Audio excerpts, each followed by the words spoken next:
Bom dia, irmãos.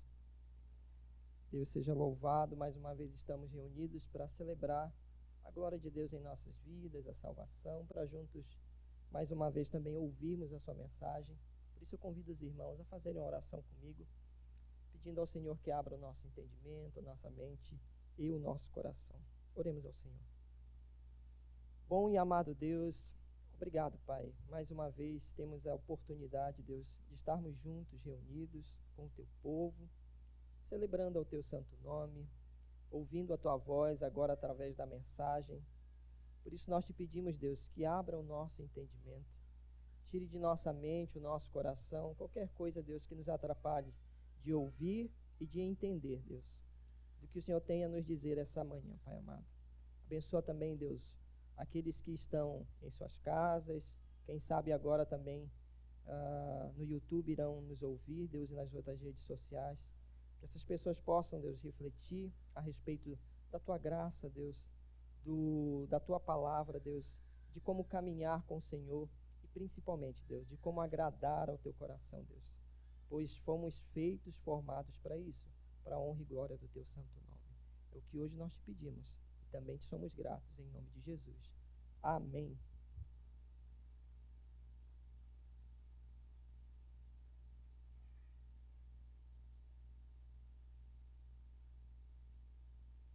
Peço aos irmãos que abram suas Bíblias. No livro de Eclesiastes, vamos continuar esse estudo.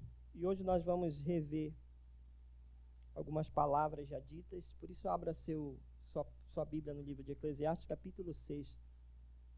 Na última mensagem a respeito desse livro, nós vimos um trecho do capítulo 6. E hoje nós vamos fechar esse capítulo novamente, rever algumas questões que nós já lemos. Eclesiastes, capítulo de número 6.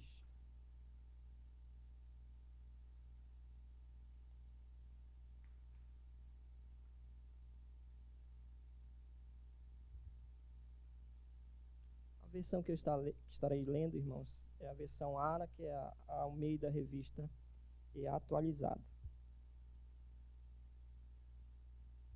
A palavra de Deus nos diz: há um mal que vi debaixo do sol e que pesa sobre os homens.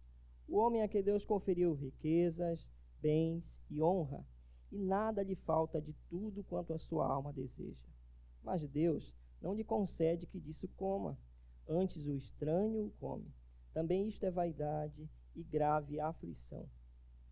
Se alguém gerar 100 filhos e viver muitos anos até avançada idade, e se a sua alma não se fartar do bem, e além disso não tiver sepultura, digo que um aborto é mais feliz do que ele, pois debalde vem o aborto e em trevas se vai, de trevas se cobre o seu nome. Não viu o sol, nada conhece. Todavia, tem mais descanso do que o outro, ainda que aquele vivesse 2 vezes 1000 anos, mas não gozasse o bem. Porventura não vão todos para o mesmo lugar? Todo o trabalho do homem é para a sua boca, e contudo nunca se satisfaz o seu apetite. Pois que vantagem tem o sábio sobre o tolo, ou o pobre que sabe andar perante os vivos? Melhor é a vista dos olhos que o andar ocioso da cobiça. O andar ocioso da cobiça. Também isto é vaidade e correr atrás do vento. A tudo quanto há de vir já se lhe deu o nome, e sabe-se o que é o homem, e que não pode contender com quem é mais forte do que ele. É certo que há muitas coisas que só aumentam a vaidade. Mas que proveito isto tem ao homem? Pois quem sabe o que é bom para o homem durante os poucos dias da sua vida de vaidade, os quais gasta como sombra? Quem pode declarar ao homem o que será depois dele debaixo do sol? Podeis assentar, irmãos. Não sei quantos se recordam desse capítulo, nós lemos um trecho dele, e aqui a gente vai fechar, pelo menos nesse capítulo, esse pensamento, mais uma vez a respeito do sucesso, das riquezas da vida. Ele é um tema bem presente neste livro, e aqui eu tenho usado essa expressão, que é muito conhecida hoje, né, na nossa língua portuguesa, que é o sucesso. Apesar de haverem várias concepções do que é sucesso. Mas, de um modo geral, as pessoas acreditam que o sucesso, por exemplo, é uma boa carreira. Aquilo que nós alcançamos com o esforço das nossas mãos, com o trabalho duro, né? Com o esforço da nossa mente. Alguns acham que o sucesso depende de inteligência, outros não só de inteligência, mas do conhecimento. O sucesso também para muitos pode estar na força do seu punho, do seu braço, como um pugilista, por exemplo, de boxe, né? Aquele que tem um soco mais forte ganha a disputa. E o sucesso é algo tão falado nos dias atuais e a Bíblia não está de fora disso, né? Como já dizia certo homem, a Bíblia ela é muito mais atual do que o jornal, né? E hoje a gente pode exemplificar de outra forma, é muito mais atual do que a notícia que nós ouvimos na rede social pela manhã. A Bíblia é atual, por isso ela não precisa ser atualizada, porque é nela que encontramos o conhecer de Deus. E aí que eu trouxe um tema que eu acho pertinente na leitura desse capítulo. O sucesso sem o descanso, ele é inútil, né? Mais outra palavra aí que a gente vai tentar esmiuçar, que é o descanso. De um lado a gente tem o sucesso e de outro a gente tem o descanso. Nem todo mundo que tem sucesso consegue ter descanso na sua vida. E aqui o texto que nós lemos hoje, né, para você observar aí algumas considerações a gente precisa fazer novamente a respeito do autor desse livro. O autor nós já vimos que é o sábio, o rei Salomão. E aqui a primeira consideração está no verso de número 1. Há um mal que vi debaixo do sol e que pesa sobre os homens. Bom, Salomão não está filosofando ou usando do mero conhecimento humano para falar disso. A primeira característica desse capítulo que a gente pode observar é que o autor, ele é uma testemunha ocular do que está falando. Ele fala porque ele viveu. E ele diz, há um mal que vi debaixo do sol, que pesa sobre os homens. Ele viu, ele observou. Ele então é testemunha ocular. Ele não está falando de um conhecimento geral das coisas, um conhecimento meramente humano, mas um conhecimento de vida. Ele diz ainda no verso de número 2, o homem a quem Deus conferiu riquezas. O que ele observou? Um homem rico, um homem bem-sucedido, um homem de sucesso, né? E ele vai citar algumas coisas aqui, pelo menos 4. Ele fala de bens, de riquezas, primeiramente. Riquezas, ele também fala de bens, né? A gente pode colocar aqui propriedades e bens. E ele também fala da honra. Então, um homem bem-sucedido que tem riquezas, que não só tem essas riquezas, mas também tem muitos bens, e ele tem algo que todo mundo, em algum aspecto da sua vida ou em algum lugar busca, que é honra. Pais querem ser honrados pelos seus filhos. Patrões querem que seus funcionários o honrem. Funcionários também querem que a empresa honre com seus compromissos. A honra é importantíssima para um homem. Um homem sem honra é um homem sem vida. Pessoas que não têm crédito na sociedade. Aquela pessoa que você olha, você realmente a despreza. Uma das coisas que entristece o homem é o desprezo. Por isso a honra que nós buscamos tanto, para muitos é importante. A pior coisa no mundo é ser desprezado. E nós buscamos em algum aspecto da nossa vida sermos honrados em alguma área. E alguns mais do que os outros. Salomão, ele tinha riquezas, ele tinha bens, mas ele tinha algo também importantíssimo. Ele era honrado pelos outros, tá? E aqui a gente tem que observar que essa honra, ela não está inerente ao ser humano. Ela vai depender de pessoas, ela vai depender do externo. Salomão não está falando de uma honra própria, né? Não é uma honra de um mérito que ele tem, mas ele está falando que as pessoas o honravam. Bens, riquezas e honra. Além disso, a quarta coisa que ele fala é quem nunca assistiu Aladim aqui, lembram do gênio da lâmpada? Muitas crianças assistiam e queriam ter o gênio da lâmpada para ter os seus desejos atendidos. E aqui Salomão fala que aquele homem, nada ou tudo que ele queria lhe era atendido. E ele diz, e nada lhe faltava em tudo quanto a sua alma desejava. Que coisa magnífica, que exemplo de sucesso, né, irmãos? Riquezas, bens, honra e tudo quanto eu desejar. A gente pode ver aqui na terra um verdadeiro paraíso que Salomão estava vivendo. Só que ele diz, mas Deus não lhe concede que disto coma, antes o estranho come. Também isso é vaidade e grande aflição. O verso 3 diz o seguinte: se alguém gerar 100 filhos e viver muitos anos até avançada idade, e se a sua alma não se fartar do bem, e além disso não tiver sepultura, digo que um aborto é mais feliz do que ele. Agora nós vamos ver uma comparação que ele faz. Alguém que tem muitos dias ou anos de vida e um aborto que não teve sequer alguns dias de vida fora do ventre. Então, o que Salomão quer nos mostrar? A diferença que há entre alguém com muita idade e alguém que viveu pouco tempo aqui na terra, ou que não teve como um aborto a oportunidade de ver a luz do sol como nós a contemplamos.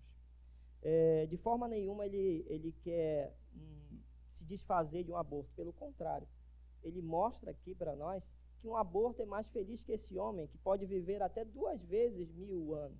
Está falando de um homem que poderia viver 2000 anos. Né? Nem os mais antigos viveram isso. Né? Nem o mais antigo da Bíblia viveu 2000 anos. Mas ele mostra este exemplo aí, de alguém que poderia viver 1000 anos e ainda assim é menos feliz que um aborto, aquele que teve poucos dias de vida. E o que ele quer nos mostrar com isso? Ele está mostrando que sucesso, irmãos, nesse mundo é mera vaidade. Eclesiastes nos mostra isso o tempo todo, que o sucesso que Salomão alcançou em um determinado período da sua vida, muitos estudiosos comentam que esse livro foi escrito já no final da vida de Salomão, na sua velhice.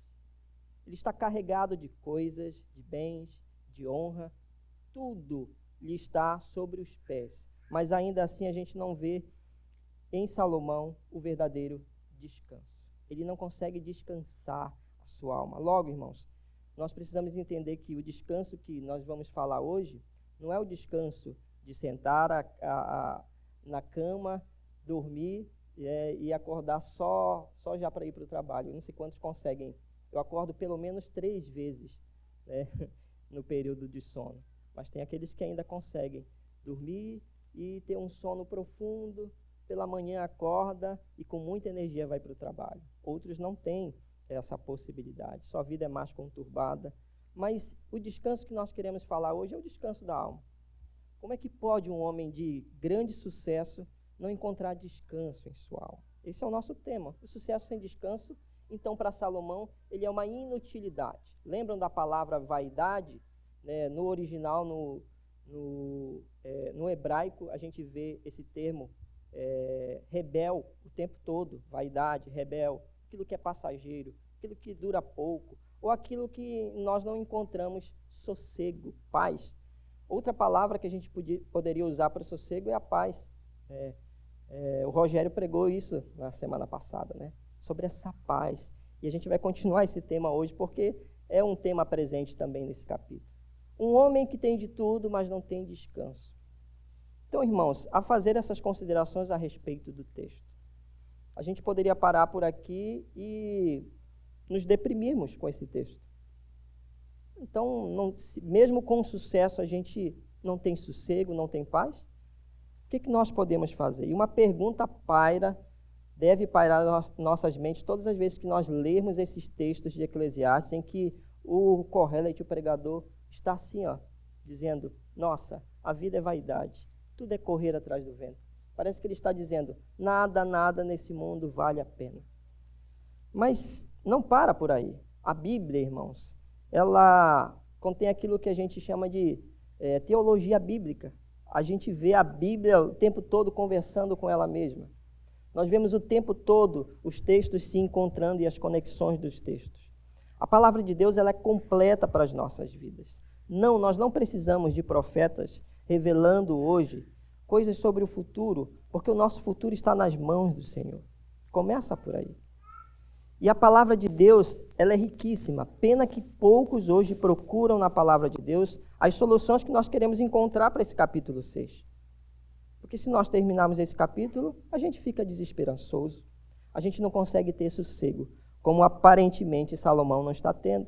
Analisando o homem de sucesso, mas sem descanso. Ele não desfruta. Quando Salomão está dizendo, aquele homem que não desfruta daquilo que tem, aquele homem que não consegue ter sossego nas coisas que conquistou. E ele fala aí de alguém insaciável. Eu já usei um termo bíblico para isso, que é a sanguessuga, né? E a Bíblia fala que ela tem 2 filhas. Uma delas é Adá e a outra é a Dadá. Ou seja, é aquela que só diz, me dá, me dá. O tempo todo está ansiando e nunca enche a barriga, nunca está satisfeito. Irmãos, quem é essa pessoa? Senão nós mesmos. Quantas vezes nós somos insaciáveis? Não conseguimos ter sossego porque estamos insatisfeitos. Então a pergunta que a gente deve fazer a esse texto, irmãos, é a seguinte: o que é necessário para ter um bom descanso? Já que Salomão fala muito disso. Bom, na minha terra, alguém para ter um bom descanso, se tiver uma boa rede, é uma maravilha. Né? Eu sou do estado do Pará, como alguns devem conhecer, e ali, irmãos, uma rede no quintal, com aquele vento que vem lá da floresta amazônica, geladinho, é uma maravilha, irmãos. A gente vive num estado onde a umidade é grande, né? E o vento é uma maravilha, irmãos. Todas as vezes que a gente quer descansar de verdade, a gente pega e ata uma rede, né? Ata uma rede e dorme. Que bom descanso a gente tem numa rede aconchegante. E a pergunta que a gente faz, então, a Bíblia, a palavra de Deus já que Salomão fala tanto dessa falta de descanso nas coisas que conquistou, que tem, como é que nós podemos alcançar um verdadeiro descanso? O que é necessário para ter um bom descanso, irmãos? A resposta para essa pergunta ela é longuíssima. A gente pode falar de muitas coisas que nos ajudam a ter um bom descanso, quem sabe um bom sono pela noite. Mas eu separei apenas 4 dessas coisas que, ao meu ver, são muito pertinentes. E uma delas, irmãos, é segurança. Vamos refletir sobre isso, fazendo analogias com o descanso que a gente faz à noite. Alguém já dormiu no banco da praça aqui? Eu espero que não, né? Mas dormir em um lugar onde não tem segurança causa na gente incerteza. A falta de segurança não nos permite descansar bem. Nós queremos que a porta esteja trancada. Ainda aqui no Japão, eu sou brasileiro como vocês, a gente tranca a porta. Né? Infelizmente, a gente vive numa sociedade que parece que o mal é inexistente. E alguns acreditam que o mal, na verdade, é relativo e que ele até não existe. Tudo que existe são traumas das pessoas. Na verdade, tudo que elas praticam é porque a sua infância foi difícil e tudo mais, porque ela sofreu um trauma. Mas uma questão bíblica é verdade. A maldade está no coração do homem, da criança que está no seu colo. Ela já tem maldade no seu coração. A palavra nos ensina isso, que nós já nascemos na maldade, no pecado. E a maldade está aí, é por isso que eu tranco a porta de casa. Quando eu vou para o trabalho, eu também tranco a porta de casa. Meu filho e minha esposa estão em casa. E eu tenho cuidado de trancar, porque eu quero que eles estejam seguros. Eu quero que eles tenham um bom sono. Então, a falta de segurança não nos permite ter um bom descanso. E a gente está falando do descanso da alma. Como ter um bom descanso? Como olhar para tudo que temos, que conquistamos e ainda assim descansar, irmãos? Se não temos a segurança devida. E ainda, irmãos, que tenhamos a maior ou melhor segurança do mundo. Você pode imaginar o homem mais rico do mundo com toda a sua segurança. Você pode dizer, ele é alguém relaxado. Pelo contrário, se ele investe em segurança, é porque ele tem medo. Ele é temeroso pelo que o homem pode fazer com a sua casa, com o seu lar e a sua família. Então, irmãos, algo essencial para termos um bom descanso da alma é segurança. Mas que segurança seria essa? E a gente vai ver daqui a pouco, mas vamos mostrar os outros pontos. Eu preciso ter segurança para ter um bom descanso. Outra coisa, antes de dormir, é bom ter uma boa alimentação. Você já tentou dormir com o estômago muito cheio? Na minha terra a gente tem uma expressão para isso, que é empachado. Alguém empachado lá no estado do Pará não consegue, mesmo na rede, ter um bom sono. Da mesma forma, alguém esfomeado não consegue ter um bom descanso. Então, uma boa alimentação é essencial para um bom descanso. Outra coisa importantíssima é um coração desesperançoso certamente não terá um bom descanso. Você já foi dormir com um problema e levou ele para a cama, e você não vê solução para aquele problema, e ele te incomoda no sono, você não consegue ter um bom sono, porque seu coração está desesperançoso, ou até desesperado. Então a falta de esperança, irmãos, não nos permite ter um bom descanso da alma. E outra coisa, a quarta, tão essencial quanto as outras, é o contentamento. Você já foi também dormir descontente com algo? Decepcionado com algo? Você descobriu algo que você não queria descobrir. Você presenciou algo que não queria. Ou você acabou ganhando algo que não desejava. Ou quem sabe você não alcançou aquilo que você tanto queria alcançar. A produção do dia, aquele salário que você esperava no final do mês não é o que você vai receber. Então um coração descontente certamente não terá um bom descanso. E agora a gente vai ver ponto a ponto. Bom, de que segurança a gente está falando? Se não a segurança no Senhor. Nós precisamos buscar essa segurança no Senhor. Por isso que estejamos seguros no Senhor. E a palavra de Deus nos revela muito sobre essa segurança que nós só encontramos em Deus. Não é no guarda que guarda a sentinela. Não é a tranca à noite que vai nos fazer ter um bom descanso da alma. Na perspectiva humana, todo tipo de segurança é falha. Os sistemas mais bem trabalhados do mundo são inseguros, irmãos. Não existe nenhum sistema do mundo totalmente seguro, livre de fraudes. A maldade do homem é tamanha que a inteligência é maior ainda. O homem, com toda a sua tecnologia, ainda não encontrou um sistema sequer que seja totalmente, 100% seguro, né? E a palavra de Deus nos ensina algumas coisas a respeito da segurança que a gente só vai encontrar verdadeiramente no Senhor. O Salmo de número 4, especificamente o verso 8, diz o seguinte: em paz me deito, quem conhece esse versículo? Em paz me deito e logo pego no sono. O porquê disso? Porque Senhor, só Tu me fazes repousar seguro. Você quer ter um bom repouso? Você pode dizer, esse texto está falando literalmente sobre dormir. Também, mas ele é mais abrangente com isso, que isso no seu contexto. Está falando do descanso da alma também. Nós encontramos descanso para a nossa alma se confiamos, se repousamos no Senhor. Se o travesseiro está te incomodando, irmãos, se os teus pensamentos estão te incomodando, a ponto da tua alma não encontrar descanso, vale relembrar isso que, desde a escolinha bíblica dominical, a gente aprende, que segurança de verdade nós encontramos no Senhor. Salomão não está, mesmo com um grande exército, certamente ele não andava sozinho para onde ia. Certamente ele tinha seguranças armados e ele se sentia seguro. Mas Salomão não está encontrando sossego na sua vida. Assim como nós, que alguns aqui devem ter uma segurança financeira mais do que os outros. E aí vem uma grande crise e nos ensina que mesmo com o dinheiro nós não temos segurança. Aí vem a inflação e que tem aquele colchão cheio de notas em ien guardado, né? Como o japonês gosta de fazer, coloca lá num lugar escondido aquele monte de notas. Aí quando chega a inflação, ele descobre que aquela nota não vai mais ter valor algum. Que aquele monte de notas agora não vale nada. E o mundo vive esse período aí de grande inflação, em que o dinheiro físico está perdendo seu valor. Não só ele, mas as propriedades e bens também.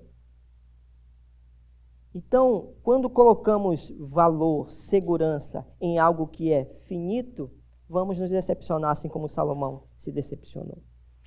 E a pergunta que a gente deve fazer, em quem estamos colocando a nossa segurança de fato? Você está seguro aonde? No emprego que você está? Eu estou aqui há 3 anos e eu sempre digo, eu imagino seguro porque eu estou 3 anos no mesmo lugar. Eu recebo a mesma coisa, eu sei quanto eu vou receber e eu deveria saber me planejar. E eu achava que isso era uma estabilidade, mas, afinal de contas, não é, irmãos. Eu fui concursado também no Brasil por 9 anos. Eu imaginava, aqui eu vou morrer. No concurso público no Brasil é uma beleza, né? Você está lá, você pode faltar até 30 dias, a maioria das leis lá funciona assim, não quero ir trabalhar 30 dias, não vai. Aí no 31º dia você vai lá e justifica, você não perdeu o seu emprego. Porque eu tenho estabilidade. E eles te dão mais 60 dias ainda se você ficar sem comunicação. Você tem 60 dias para não perder o concurso público. Funciona basicamente assim em muitas cidades. Eu era um concursado do município, eu me sentia seguro. Mas em certo momento, quando eu casei, quando eu tive compromissos a mais, eu me sentia inseguro, mesmo tendo aquela estabilidade financeira ou um emprego que eu poderia levar para o resto da vida. E direito adquirido no Brasil, vocês sabem que ele é direito adquirido, não pode ser tirado por ninguém. O Estado não pode tirar. Mas isso é fantasia, porque alguns de nós estamos buscando esse tipo de segurança, mas certamente não vamos encontrar segurança para a nossa alma dessa forma, assim como Salomão não encontrou. Outro texto que a gente pode refletir a respeito disso é 2 Tessalonicenses, o capítulo 3, o verso de número 3, que diz: o Senhor, porém, é fiel. Ele os fortalecerá e os guardará do maligno. Nós falamos da porta trancada, da maldade do homem. Irmãos, o homem pode destruir a minha porta e pode entrar em casa. A maldade do homem é terrível. Toda a segurança que eu possa construir, um dia vai cair. O povo de Israel se sentia seguro quando o muro estava levantado, mas quando o muro caiu, eles se sentiram inseguros. Neemias, lembram da história de Neemias? Ele vai lá como um homem corajoso e vai incentivar aquelas pessoas de novo a construírem aquele muro. E a esperança daquele povo se renovou novamente porque eles se sentiam seguros. Mas, irmãos, a segurança não estava no muro, estava no Deus que aquelas pessoas serviam. A questão de Neemias não era uma questão de um muro físico, mas era renovar a esperança de um povo que estava sem esperança alguma, que estava distante do seu Senhor. Então, quem pode nos livrar verdadeiramente do maligno é só o Senhor. E lembrem que a nossa luta aqui ela não é contra homens, né? Melhor dizendo, contra homens, pessoas, mas é contra as hostes espirituais. E as coisas que eu e você não conseguimos ver a olho nu, mas que estão acontecendo. As coisas espirituais existem. O maligno está aí, irmãos. Ele quer sim destruir a igreja, ele quer destruir a nossa família, o nosso lar, ele quer destruir a integridade do cristão e o tempo todo está nos atacando. E quem poderá nos ajudar, senão o Senhor, a quem servirmos? Quem que vai nos dar força para lutarmos contra o maligno, contra o pecado que ainda habita no nosso coração? É somente o Espírito Santo de Deus. É Ele quem vai nos dar força, nos fortalecer para guardar o nosso coração, a nossa vida do maligno. Então a nossa segurança deve estar sempre centrada na pessoa de Deus, no seu Espírito Santo. E para fechar esse tema aí, esse ponto, Salmo de número 91, que nós conhecemos muito bem também, os versos de 1 a 2, diz o seguinte: aquele que habita no abrigo do Altíssimo descansará à sombra do Todo-Poderoso. Direi do Senhor, tu és o meu refúgio e a minha fortaleza, o meu Deus em quem confio. Refúgio, fortaleza. Aí nós temos a imagem de um castelo e nós lembramos da poesia feita por Martinho Lutero, que castelo forte é o nosso Deus. Ele é o nosso escudo, ele é a nossa espada, ele é a nossa proteção. Ele não é o primeiro a dizer isso, né? No Antigo Testamento, principalmente nos Salmos, nós vamos ver muito essa expressão. O Senhor como um socorro bem presente, que no momento da aflição nos guarda, como um bom forte, como um bom castelo forte. E castelo forte é o nosso Deus. que nós possamos estar seguros no Senhor, então. É assim que nós encontramos descanso para a nossa alma. E a outra questão bem essencial, muito essencial para nossas vidas, é uma boa alimentação, como eu falei. É difícil descansar com o estômago roncando, irmãos. Agora imagine a nossa alma, como ela vai ter descanso se a nossa alma não se alimenta daquilo que deve se alimentar? Lembram da expressão que os olhos são janelas de quê? Da alma. Essa expressão não fica só nos olhos, mas para os outros sentidos também. Aquilo que nós provamos, aquilo que nós ouvimos. E outra pergunta que nós devemos fazer é: o que tem nos alimentado? Do que estamos nos nutrindo? Ou será que estamos desnutridos espiritualmente? O que tem alimentado a nossa alma para ter um bom descanso, diferente do que Salomão estava vivendo ali, ou viveu num período da sua vida? A gente precisa ter uma boa alimentação. Isso é essencial. Sem alimentação espiritual, não temos como ter descanso na nossa alma. O Salmo de número 1, versos 1 e 2, diz o seguinte: bem-aventurado aquele que não anda segundo o conselho dos ímpios, ele também não se detém no caminho dos pecadores, nem se assenta na companhia dos zombadores, em outras traduções, escarnecedores. Ao contrário, a sua satisfação está na lei do Senhor, e na sua lei medita de dia e de noite. Por que é importante o alimento através da palavra do Senhor? Está aí grifado. A satisfação que Salomão não está encontrando, ela está aqui, na meditação da lei do Senhor. A sua satisfação está na lei do Senhor. É nela que devemos meditar de dia e de noite. Não vamos ter um bom descanso para nossas almas enquanto estivermos nos alimentando das porcarias que esse mundo tem produzido, irmãos. E é importante confessarmos, é do que mais a gente se alimenta. É do que escutamos e falamos no ambiente de trabalho. Irmãos, eu confesso que eu tenho tido uma luta muito grande e tenho visto como um grande mal, não só eu, mas creio que os irmãos também, para essa geração, inclusive os cristãos, o smartphone, irmãos. Como ele tem nos alimentado. E às vezes nos alimenta sem nós pedirmos. Parece aquela pessoa entrona, né? Que diz: olha, não deixa estragar a comida, e a gente está empachado de coisa, a gente já viu muita informação, e ela diz: coloca no nosso prato a comida, diz: olha, não deixa estragar a comida, mas eu não aguento mais, tem que comer, senão vai estragar.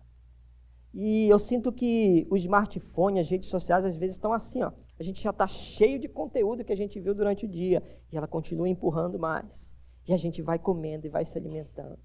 Estamos cheios de conteúdo, estamos cheios de conhecimento, mas esse conhecimento nos leva ao vazio da alma. Sem um bom alimento é difícil ter um bom descanso, irmãos. E é aquela pessoa, como eu disse na minha terra, a gente fala, empachada. Ela não consegue dormir, ela vira para um lado, vira para o outro, e aquela barriga está enorme, e ela não consegue encontrar descanso. Às vezes nós estamos assim, irmãos, com tanto conhecimento, com tanta notícia em nossas mentes, com aquele celular, com aquela tela ligada o tempo todo, até no escuro, ela está lá ligada. É aquela tela que nos tira o sono que nós deveríamos tirar. Quando chega em casa, diz: agora eu vou dormir, aí se pegar o celular já era, irmãos. Não vai ter bom descanso. O mundo está nos empurrando tanto alimento que é porcaria aos olhos do Senhor, que não nos nutre em nada. Tem muita coisa válida, é verdade, irmãos. A gente não pode rejeitar tudo. Há muita coisa que a gente pode aprender com essa cultura, mas ela é insuficiente para o descanso das nossas almas. Tudo que nós possamos aprender sobre a filosofia desse mundo, irmãos, tem coisas que são interessantes, mas todo o conhecimento que o homem produz, irmãos, é insatisfatório para o nosso descanso, o descanso da nossa alma. Só no Senhor nós podemos encontrar o verdadeiro alimento. Por isso, irmãos, a dica é: não pare de ler a palavra de Deus. Mateus 11, 28 a 29 diz o seguinte: venham a mim. Você quer descanso? Olha o que Cristo diz. Essas são palavras do Senhor Jesus Cristo. Venham a mim todos os que estáis cansados e sobrecarregados, e eu darei descanso a vocês. De que forma ele faz isso, irmãos? Ele não somente diz isso, mas ele fala como que isso vai ocorrer em nossas vidas. tomem sobre vocês, agora vem as ordens que ele diz, tomem sobre vocês o meu jugo, e olha o que está escrito aí em negrito, aprendam de mim. Aonde é que nós podemos aprender a respeito de Deus? Porque sou manso e humilde de coração e vocês encontrarão descanso para a alma. Aonde nós encontramos então descanso para a nossa alma? Na palavra do Senhor também. Ele diz, aprendam de mim. Irmãos, eu sei que muitos querem aprender a respeito de Cristo sem ler a palavra de Deus. Muitos estão esperando, né, o Espírito Santo descer toda manhã, e quando esse Espírito Santo desce, né, para essas pessoas, ele sai depois, né? Mas quando esse Espírito Santo desce, elas têm então agora um conhecimento a respeito de Cristo. E nós já aprendemos há muito tempo, irmãos, que o verdadeiro cristão, quando uma vez recebe o Espírito Santo, ele nunca mais sai de nossas vidas. Ele entra e não sai mais. Diferente do que acontecia no Antigo Testamento, em que ele se revelava e logo saía, como era representado, por exemplo, na Arca da Aliança e em muitos outros rituais. Mas, irmãos, o Espírito Santo está presente. Ainda assim, Deus diz, aprendam a respeito de mim. Cristo está dizendo, aprendam. Ele está dando uma ordem. Essa ordem é uma ação, é o aprendizado. Como é que nós aprendemos, irmãos? Buscando conhecimento. Ele não vem de uma vez. Quem dera fosse, né, isso na nossa visão, que quando aceitássemos, vamos colocar assim, ou após ouvirmos a palavra de Deus, e Deus nos receber com a sua graça, do dia para a noite a gente teria todo o conhecimento, aquela plenitude do conhecimento. Mas o fato não é esse. Deus quer que nós tenhamos a ação de buscarmos a Ele. Eu sempre gosto de lembrar daquela situação que acontece no Éden, né? Quando Adão ou Eva e Adão pecam, né? Deus os chama e eles se escondem. Assim como antes da queda também acontecia de Deus ir até eles se relacionar. E aí, depois da queda, Deus faz uma pergunta que ele já sabia a resposta. E aí você pode dizer, não, Deus é humorista, como muitos têm falado. Ah, Deus tem um senso de humor terrível. Não é, irmãos? Isso não tem nada a ver com humor. Isso tem a ver com relacionamento. Deus fez a sua criação e quer que essa sua criação se relacione com Ele. É por isso que Ele faz aquela pergunta que Ele já sabia a resposta. O que tinha acontecido naquele jardim? O que estava acontecendo? E aí vem aquilo que já conhecemos, né? Adão então diz, a mulher que você me deu aí, né? Pisou na bola. É por isso que eu pisei na bola também, né? Porque você me deu uma mulher desse jeito aí. E aí a gente fica se perguntando, para que ele fez essa pergunta? Porque ele quer relacionamento, ele quer que a gente abra a boca e fale. Assim como também ele quer que nós saiamos do nosso conforto, abramos a nossa palavra e venhamos a ler. Irmãos, isso não é uma tarefa fácil. É dificílima. E eu e você temos essa luta, não temos? De ler a palavra diariamente. Alguns vão dizer, não tenho, eu tenho facilidade, glória a Deus por isso. Mas muitos irmãos ainda têm essa dificuldade de abrir a palavra de Deus. E não é só ler, irmãos. É o que o texto lá em cima diz, é ter satisfação no que lê. Porque alguns leem automaticamente, eu tenho que ler, mas não encontra prazer na lei do Senhor. Não é só encontrar esse prazer, mas também é meditar de dia e de noite. É ler aquele texto, ir para o trabalho e pensar nele. Nossa, a palavra de Deus me disse isso. O que isso tem a ver com a minha vida, com o que eu estou vivendo agora? Em que isso pode me ajudar? É refletir a respeito da palavra de Deus. Não é ouvir essa pregação hoje porque eu estou com o microfone na mão e não vou deixar vocês falarem. Mas é ouvir essa pregação porque vocês sabem que a palavra de Deus edifica a nossa alma e é nela que encontramos descanso, irmãos. Então que nós possamos ter prazer. Vamos aprender a respeito de Cristo. Mas para isso nós devemos buscar. É só assim que vamos ter, segundo o texto de Mateus 11, o descanso devido da nossa alma. Outra coisa essencial que nós falamos é a esperança, né? Então que possamos ser esperançosos, mas em Deus. Não é colocar a nossa esperança, né, e com ela vem outra palavra importante que é confiança. Tanto a segurança quanto a esperança depende da confiança. É aquilo em quem confiamos, uma boa ou uma má segurança. Assim como depositamos a nossa esperança em quem confiamos. Nós precisamos estar esperançosos em Deus. Alguém desesperançoso não tem um bom descanso, irmãos. Não encontrar saída nos tira o sono.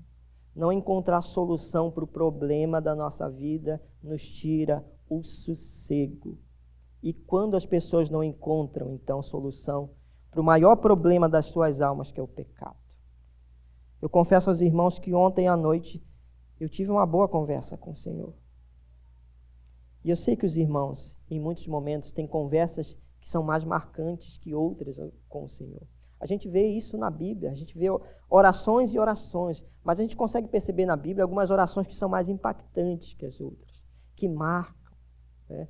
E aqui a gente fala frequentemente sobre o livro de Jonas, né? E pela graça de Deus a gente está conectado aqui. O Rogério também citou aquele descanso, né, que Jonas tirou lá no fundo do navio. Lembram disso? A coisa estava feia, a tempestade estava terrível, mas Jonas conseguiu dormir muito bem. Ele estava num sono profundo que foi necessário descerem lá e acordar o infeliz. Ele dormia profundamente em meio a uma tempestade. Você diz, esse é um servo do Senhor, em meio à tempestade está dormindo. Mas aquele sono dele, irmãos, era por causa do seu coração distante do Senhor. O conforto que ele tinha é que a sua vontade naquele exato momento estava prevalecendo. Qual era a vontade dele? Que o povo de Nínive fosse realmente destruído, que eles não tivessem mais nenhuma esperança, que eles não fossem salvos. E ele estava contente porque o seu coração tinha alcançado os seus desejos, ou a situação que ele estava tinha o levado a, momentaneamente, a sua vontade ser cumprida. Tem duas orações importantes, dois descansos importantes de Jonas, que a gente deve ressaltar. Um é na oração, no capítulo de número 2, está ali a oração, capítulo de número 1, quando ele está naquela embarcação, e o último capítulo, que é o capítulo de número 4, em que ele tem mais um momento de sono. Mas agora aquele momento de sono é interrompido. Então, em um lugar, no navio, onde a tempestade estava terrível, ele estava dormindo profundamente, porque o desejo do seu coração pecaminoso estava sendo feito.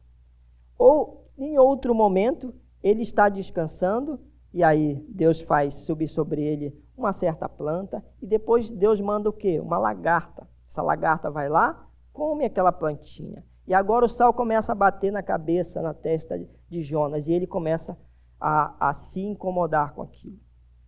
E agora ele tem não um sossego mais. Por que Jonas, então, estava sem sossego? Porque ele não tinha mais a esperança de que aquele povo fosse destruído. E a esperança dele era que o desejo do seu coração fosse atendido. Esse coração desesperançoso então está sem quietude, está inquieto. E aqui a gente precisa diferenciar, né? Você está esperando o quê? Que o desejo do seu coração seja atendido ou que o desejo de Deus se faça na sua vida? Que a vontade de Deus se faça presente na sua vida. Jonas está desesperançoso, mas a esperança dele está em algo que era um pecado. A falta de amor, a falta de compaixão no seu coração, como muitos israelitas também sentiam. Ele era de um grupo, irmãos, muito presente nas escrituras no Antigo Testamento. O grupo daquelas pessoas que só queria ver as outras nações sendo destruídas e o povo de Israel triunfando sempre. Eles não queriam esperança para outros povos, porque eles eram o povo escolhido, e tudo que viesse depois disso devia ser exterminado. E Jonas pensava da mesma forma, afinal o povo de Nínive era cruel. Mas que esperança nós estamos buscando? Esperançosos de quê, irmãos? A única coisa que pode nos trazer esperança de verdade é a eternidade, a gente já viu isso. O Salmo número 146, verso 5 diz: bem-aventurado aquele cujo auxílio é Deus, o Deus de Jacó, cuja esperança está no Senhor. A nossa esperança deve estar no Senhor, o nosso Deus. Sem esperança é difícil ter sossego. Então, que possamos depositar toda a esperança, toda a expectativa, mas uma boa expectativa, a expectativa que agrada o coração de Deus. Não a expectativa de Jonas, mas a expectativa de Deus. Lembrem que Salomão o tempo todo, até esse capítulo, está falando sobre uma perspectiva meramente humana. É o homem observando as coisas. É Salomão que é testemunha ocular desse homem que tem de tudo, mas não encontra descanso. Romanos 15:13 também diz o seguinte, que o Deus da esperança os encha de toda alegria e paz, por crerem nele, para que vocês transbordem de esperança e no poder do Espírito Santo. Aqui uma palavra que a gente pode destacar também, que não está em negrito, é a palavra paz. Só tem sossego quem tem paz no seu coração. E o Deus da esperança é quem nos pode trazer esse sossego. E fazer transbordar em nosso coração essa esperança. Se você está desesperançoso, irmãos, eu certamente não sou um profeta que consegue adivinhar os desejos do teu coração, a tua ansiedade, mas nós conseguimos ver nos rostos de algumas pessoas essa inquietude. E quando nós temos a oportunidade, nós chegamos com a pessoa e falamos algumas palavras. Uma delas é, está tudo bem? E essa é uma pergunta retórica. Geralmente nós fazemos essa retórica para ouvir a pessoa. Está tudo bem, sabendo que não está. O rosto daquela pessoa está transmitindo uma desesperança. Quando nós nos achegamos a ela, nós queremos ouvir. É isso que crentes fazem. Ouvem uns aos outros, auxiliam uns aos outros. Mas um crente sem esperança é difícil de ajudar outro crente desesperançoso. Por isso, irmãos, nosso coração precisa transbordar esperança. Sem esperança é difícil ter sossego. Romanos 5, de 1 a 2 também diz, tendo sido, pois, justificados pela fé, temos paz com Deus. Pelo nosso Senhor Jesus Cristo, por meio de quem obtivemos acesso pela fé a esta graça na qual estamos firmes.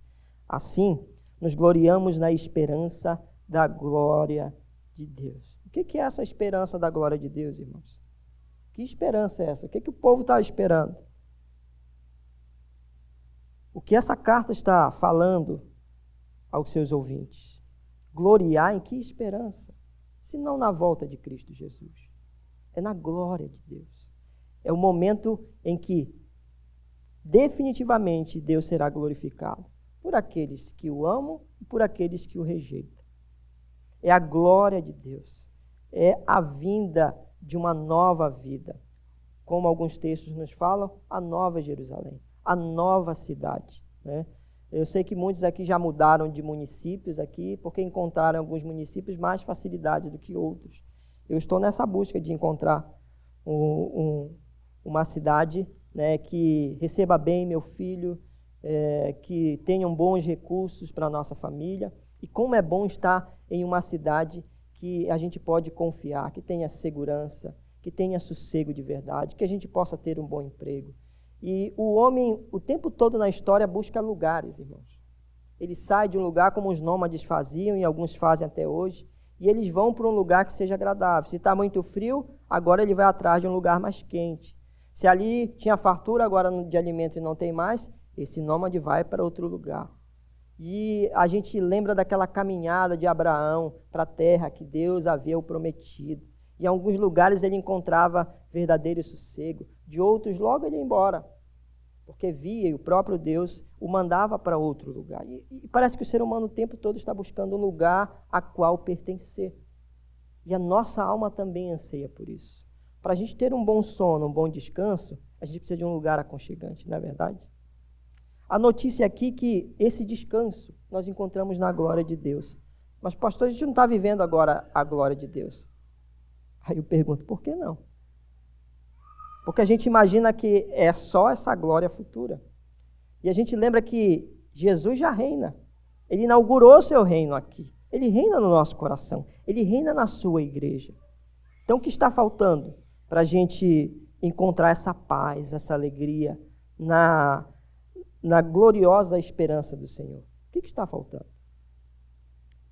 Esperançosos. Não é só olhar o que vem de bom do futuro, o que Deus trará, mas é o que Deus tem nos dado hoje. Por isso, o último ponto é Contentamento.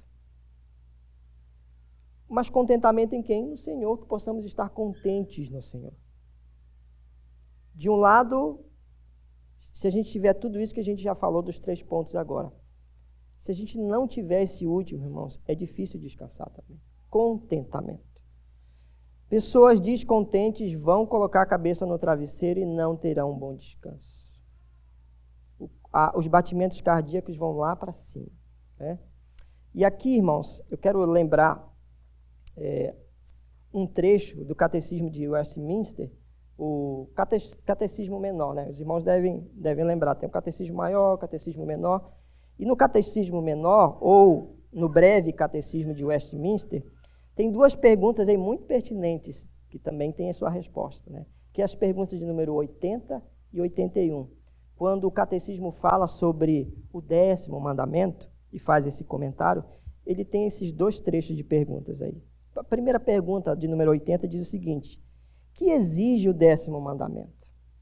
E a resposta é: o 10º mandamento exige o pleno contentamento com a nossa condição, bem como disposição caridosa para com o nosso próximo e tudo o que lhe pertence. Então, o que o 10º mandamento exige de nós? Exige o pleno contentamento. A gente deve estar contente com a nossa condição. O contentamento é o segredo para uma boa vida cristã. Lembram do segredo do contentamento? Até hoje nós estamos estudando, ainda não terminamos, viu, pastor Glauber? Estamos enrolando lá naquele livro, mas tem sido edificante. O contentamento. Sem contentamento, irmãos, também é difícil agradar a Deus. E o contentamento vem de olhar a nossa condição e ainda assim se alegrar. É olhar para o refrigerador, abrir a geladeira e ainda que esteja faltando uma coisa, é olhar para aquela geladeira vazia e dizer: glória ao Senhor. Buscar contentamento não é uma tarefa fácil. Segundo o livro que nós estamos estudando, esse contentamento ele não vem do berço. Ninguém sai do ventre da mãe já contente, pelo contrário, já sai reclamando, né? A gente já sai reclamando, reclama o tempo todo. À noite, então, reclama porque quer mamar, né? A fralda está cheia, vai reclamar. A nossa vida toda, então, é uma vida de murmuração, irmãos. O tempo todo. Se a gente olhar lá aquele povo que saiu do Egito e caminhou no deserto, a gente vai ver um povo murmurador. E às vezes nós olhamos para eles com uma certa distância. Olha aquele povo murmurador. Mas nós somos igualzinhos, irmãos. Nós temos esses mesmos descontentamentos. Um coração descontente dificilmente irá agradar a Deus. Então, o 10º mandamento, quando fala a respeito das cobiças, irmãos, está nos ensinando que nós devemos viver esse pleno contentamento com a nossa condição, bem como a disposição caridosa para com o nosso próximo. Olhem só, não é só estar contente com aquilo que tem, mas é aquilo que você tem, de forma caridosa, compartilhar com o próximo. Além disso, de tudo que lhe pertence, você deve compartilhar. E eita coisa difícil, irmãos, é a gente compartilhar aquilo que nós temos. É muito mais fácil a gente colocar embaixo do braço, guardar 7 chaves aquilo que me é agradável, mas chega na hora de compartilhar, é tão difícil. Isso tem a ver também com a ideia de contentamento, sabe por quê? Quando a gente pensa em compartilhar algo, o coração pecaminoso já começa a dizer: olha, se você compartilhar, já sabe, né? Vai faltar. Se você tirar, tem 2 pães aqui em casa, se eu tirar um pão, vai faltar. Vai faltar para alguém. Que tipo de contentamento é esse? A gente já está descontente antes mesmo de doar, antes de compartilhar. Quando a gente olha o povo da igreja primitiva, eles pensavam totalmente diferente. Eles sabiam que o contentamento deles estava em Deus e por isso eles compartilhavam. Eles doavam uns aos outros, eles estavam prontos a se doar para o outro, porque o contentamento deles estava no Senhor. E aí a gente tem, vocês podem pegar essas referências, várias referências, né, do catecismo, por exemplo, Hebreus 13, 5, 1 Timóteo 6, de 6 a 10, vocês podem ler também. A pergunta de número 81 também é muito pertinente. Ela diz o seguinte: agora, o que proíbe o 10º mandamento? A gente já viu o que ele está nos mandando fazer. E o que ele proíbe, o 10º mandamento? Né? O 10º mandamento proíbe todo descontentamento com a nossa condição, todo movimento de inveja ou pesar à vista da prosperidade do nosso próximo, de todas as tendências ou afeições desordenadas a alguma coisa que lhe pertence. Está falando da inveja. Está falando da cobiça do próximo. É quando nós olhamos para o próximo, e até irmãos nossos, a gente diz, nossa, eu sou muito mais crente que ele. Vive faltando na igreja, mas a vida dele está próspera. Vem só no Natal na igreja, final do ano, que acontece muito no Brasil, as igrejas celebram o Natal, né? Muitas igrejas batistas têm aquela celebração do Natal no final do ano, é aquela grande festa, e aí começam a chegar aquelas pessoas que a gente nem lembrava mais que eram membros da igreja, né? Que nem uns funcionários que eu conheço, né? De vez em quando aparecem para trabalhar, de vez em quando, ou povo rico que não precisa de dinheiro, né? Ou povo rico de Deus que não precisa se alimentar de Deus, ou povo rico que não precisa ir à casa do Senhor. E a gente olha essas coisas, essas tendências da carne do irmão e diz, olha aí, é mais pecador que eu tenho muito mais mérito, sou muito mais merecedor e estou aqui, nessa vidinha. Estou com aquele carrinho ali, que eu já dei um arranhão essa semana, de novo, né? Porque sou barbeiro, e o irmão está com um carro novo. É verdade, eu arranhei essa semana o carro. Mas como é que pode? Aquele irmão. Isso acontece no meio dos cristãos, irmãos. Todas as vezes que fizermos essa análise, a gente precisa fazer aqui dentro. Primeiro do nosso coração e aqui, entre o povo de Deus. Nós somos assim. Nós não conseguimos encontrar contentamento. Irmãos, Deus me deu aquele carro e faz todos os domingos eu chegar até aqui com meu filho e minha esposa. Isso é uma maravilha, irmãos. Eu consigo abastecer todo mês o tanque do carro. Isso é uma maravilha, irmãos. Ele não tem o melhor ar-condicionado do mundo, eu tive que comprar um ventilador. Aí coloco atrás para o Léo o ventilador, né? Porque eu estava descontente, né? Eu confesso isso. Não está pegando ar no menino, né? E ele está com calor e ele fica com a bochechinha vermelha. Vou comprar. Mas está lá no carro. Já ajudou, já resfriou o carro. Melhorou. E eu sou contente com isso, irmãos. Achar contentamento no Senhor é o segredo para ter um bom descanso. Seu coração começa a descansar melhor. Você começa a ter descanso na sua alma. Por isso, irmãos, se tem algo também que é essencial para ter um bom descanso da nossa alma, é contentamento. Para de murmurar. Para de olhar para a vida do irmão e imaginar que ela é aquela grama verde e que a sua grama está marronzinha, já tão estorricada por causa do sol. Não é assim, irmãos. Deus nos dá aquilo que precisamos. E mais, irmãos, Deus nos dá aquilo que Ele quer. E, irmãos, o que Deus quer é o melhor para nossas vidas. Ainda que não estejamos felizes, certamente, Deus tem o melhor para nossas vidas. E se não encontramos essa felicidade, é porque estamos buscando no lugar errado. Então, irmãos, que nós possamos encontrar sossego no Senhor, somente nele. Segurança em Deus é essencial. Que possamos nos alimentar da palavra de Deus. Que venhamos abrir a palavra de Deus. Buscar esse alimento. Ele não vai cair no nosso prato do nada. Nós precisamos ir atrás. Assim como os homens da antiguidade precisavam ir à caça. Buscar a sua caça. Fazer algo. Foi Deus que criou os animais, irmãos. Mas os homens tinham que ir atrás desses animais para caçá-los e comê-los. Da mesma forma, irmãos, Deus nos deu a palavra dele. A Bíblia não vai cair na nossa cabeça durante a semana. A Bíblia não vai se abrir sozinha, mesmo que você deixe ela aberta na mesa. Já fiz isso, irmãos. Essa Bíblia aqui é para a mesa. É para a mesa, está lá na mesa. Para quê? Para não esquecer. Mas às vezes eu olhar para ela, está empoeirada. Você pode colocar aqui ela, irmãos. Se você não buscar a palavra de Deus, você não vai se alimentar. Você pode criar todo tipo de estratégia, irmãos. Você pode criar despertador, uma hora funciona, depois você está andando lá ignorando o despertador. Já vai lá e aperta no botão para parar de tocar. Nós precisamos buscar a palavra de Deus. Não há método humano, irmãos, que nos faça buscar a palavra de Deus. Só quem pode nos ajudar com isso é o Espírito Santo de Deus. Olha que maravilha. Deus nos dá a solução para esse nosso pecado de não buscá-lo. É o Espírito Santo que Ele colocou em nós. Então seja sensível a Ele. Busque a Deus, se alimente para você ter um bom sossego. Pare de viver uma vida de desesperança. Coloque a sua esperança, deposite a sua esperança em Deus. Né? E busque contentamento, sempre. Independente de onde você estiver, em que local você estiver, vivendo o que você está vivendo.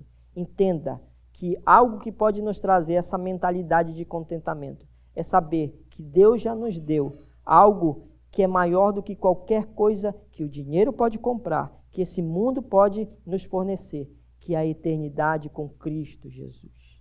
Não é à toa que essa eternidade é pintada em alguns quadros da Bíblia, como lá aquela cidade onde as pessoas vão pisar no ouro, aquelas ruas de ouro, porque o dinheiro lá não terá valor algum. O valor que nós encontraremos na eternidade é inestimável, é inexplicável. Vai ver que é por isso que nós temos poucas referências de como será o céu. Pouquíssimas. A gente tem algumas ideias de como será o céu. Mas existe uma ideia que é principal para a gente ter esse contentamento. É quem nós vamos encontrar lá. Não é só o que vai ter para a gente lá. E quem sabe é por isso que nós temos pouco conteúdo a respeito de como vai ser fisicamente o céu. Porque quem sabe muitos, até os crentes, iam ficar dias, horas pensando naquilo que iriam receber fisicamente no céu. O que nós precisamos ter em mente é quem estará na eternidade conosco, reinando para todos sempre. É Cristo Jesus, irmãos. Quem nunca desejou estar perto de Cristo? Ah, irmãos, quando a gente olha as histórias bíblicas e vê os discípulos do Senhor dormindo aos pés de Jesus, alguns discípulos mais chegados, abraçados com Jesus, vai dizer que você nunca pensou em ter esse momento com Cristo Jesus, estar próximo dele fisicamente. Aqueles homens, aqueles discípulos tiveram essa oportunidade. Irmãos, e nós teremos a oportunidade de viver eternamente com o nosso Cristo. É só isso que pode trazer contentamento para nossas vidas. É pensar que Cristo nos salvou, nos libertou, que Ele tem o melhor para nós e que essa terra finita, ela vai acabar. Tudo aqui que o Kohelet está dizendo é vaidade, é correr atrás do vento. Mas existe uma eternidade e é nela em que nós devemos nos apegar, em nome de Cristo Jesus. Oremos ao Senhor, irmãos.